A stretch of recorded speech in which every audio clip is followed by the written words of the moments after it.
اعوذ باللہ من الشیطان الرجیم بسم اللہ الرحمن الرحیم رب اشرح لی صدری ویسر لی امری واحلل عقدۃ من لسانی یفقہوا قولی صدق اللہ العظیم۔ ڈیئر ویورز، آج سے ایک نیا سلسلہ شروع کر رہا ہوں جس میں ایک سیکھنے سکھانے کا عمل ہے۔ اللہ تعالیٰ کا لاکھ لاکھ شکر ہے کہ اس نے ہم سب کو مسلمان بنایا اور ایک مسلمان گھر میں پیدا کیا۔ ہماری پرورش اسلامی طریقوں کے مطابق ہوئی اور ہمیں اسلام وراثت میں مل گیا۔ اب ہماری یہ ڈیوٹی ہے، ہمارے اوپر یہ فرض ہے کہ ہم اپنی زندگی کو اسلام کے طریقوں کے مطابق گزاریں، اللہ اور اس کے رسول کے جو احکامات ہیں ان پر عمل پیرا ہوں، تاکہ ہماری دنیاوی اور اخروی زندگی جو ہے وہ بہتر ہو سکے۔ اسی سلسلے میں حدیث ہے بخاری شریف میں کہ خیرکم من تعلم القرآن وعلمہ، تم میں سے بہترین وہ ہے جس نے قرآن پڑھا، قرآن سیکھا اور اس کو سکھایا۔ تو اسی سلسلے میں یہ ایک کوشش ہے، اللہ پاک اس کے صدقے ہمارے اعمال میں خیر و برکت فرمائے اور اس چیز کو ہمارے لیے ذریعہ نجات بنائے۔ اللہ کی عطا کردہ علم میں سے کوشش کر رہے ہیں کہ اپنا اور اپنے معاشرے کی اصلاح کر سکیں، اسی میں ہی ہماری بھلائی ہے۔ میں کوئی وہ بہت بڑا عالم دین نہیں ہوں، یہ میرے پاس کتب ہیں جن سے مدد لے کے میں اس دین کو، قرآن کو سیکھنے کی کوشش کروں گا اور آپ دوستوں تک بھی اس کے جو معلومات ہیں وہ شیئر کروں گا۔ اس میں جو سب سے زیادہ میں نے ہیلپ لی ہے وہ علامہ غلام رسول سعیدی صاحب کی تفسیر ہے، جو انہوں نے تبیان القرآن کے نام سے شائع کی ہیں۔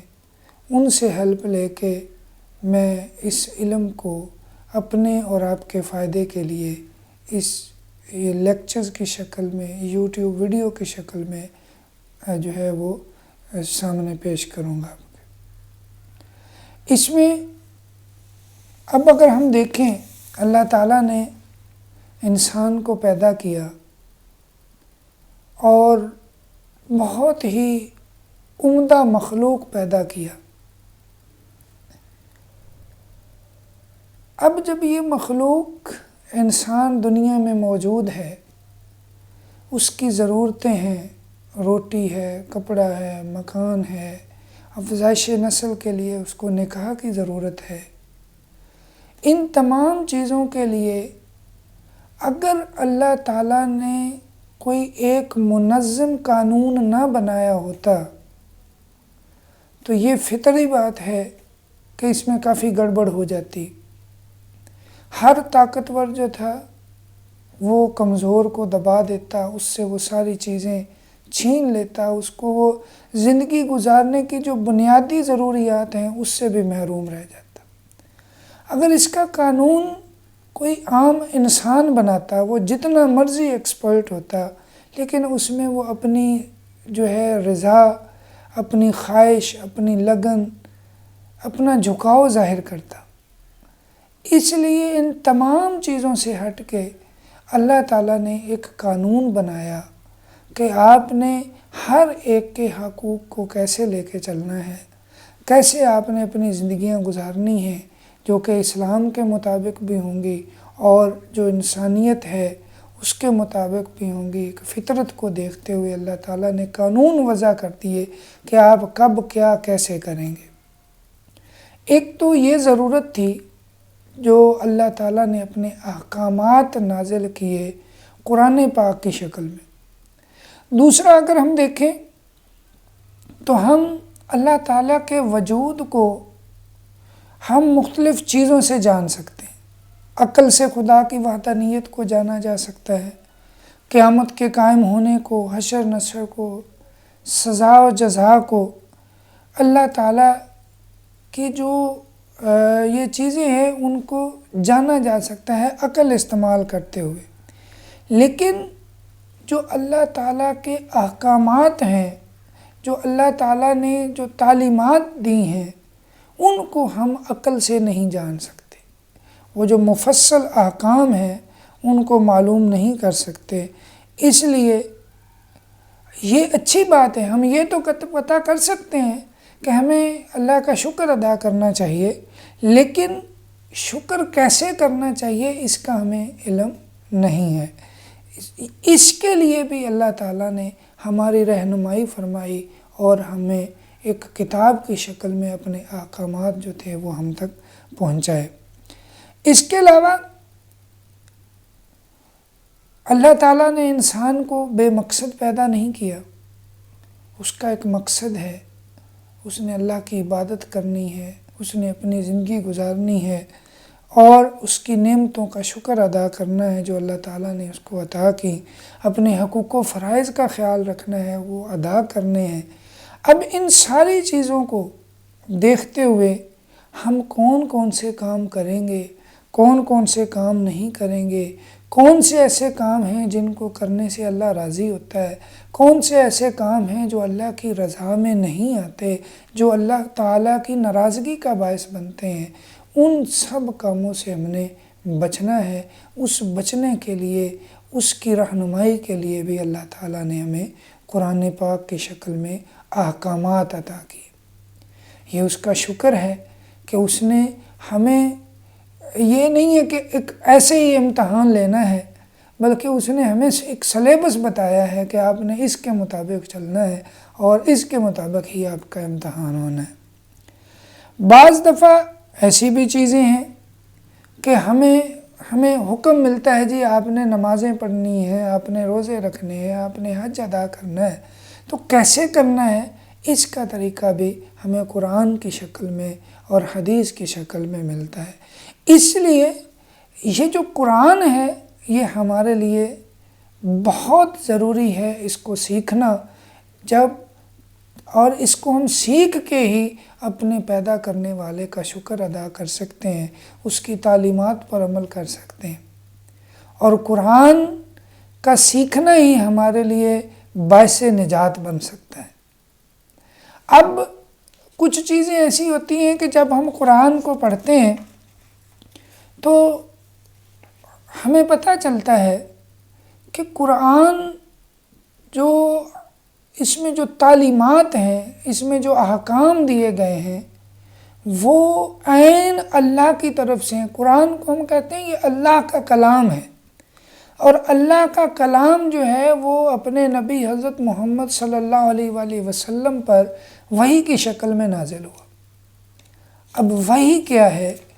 وحی اللہ تعالیٰ کی طرف سے یہ بھیجا گیا ایک پیغام ہے جو کہ مختلف شکلوں میں، مختلف طریقوں سے اللہ تعالیٰ نے اپنا پیغام اپنے نبیوں پر بھیجا، اور جو حضرت محمد صلی اللہ علیہ وآلہ وسلم جو نبی آخر الزمان ہیں ان پر جو پیغام بھیجے، جو وحی نازل کی، وہ قرآن کی شکل میں ہمارے پاس موجود ہے۔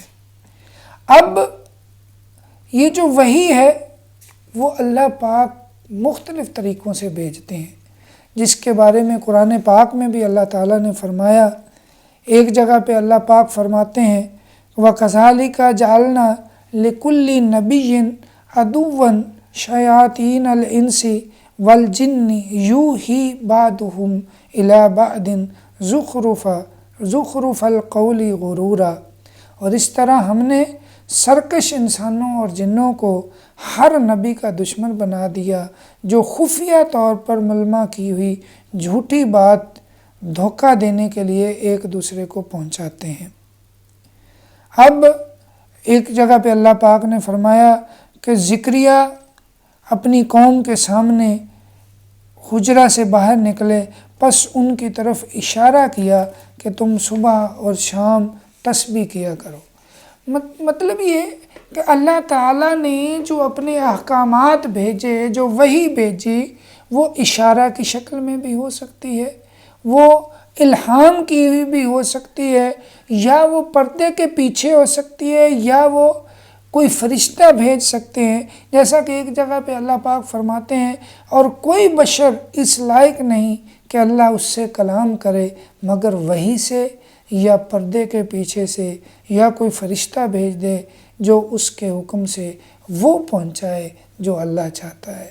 مطلب یہ کہ یہ بھی نہیں ہے کہ وہ وحی جو اللہ تعالیٰ کی طرف سے بھیجی گئی ہے وہ راستے میں کہیں تبدیل ہو جائے، وہ ایز سچ جیسا اللہ کریم چاہتے ہیں اسی طرح سے وہ اپنے محبوب بندے کو جو اس کے انبیاء کرام ہیں ان تک وہ پیغام پہنچ جاتا ہے۔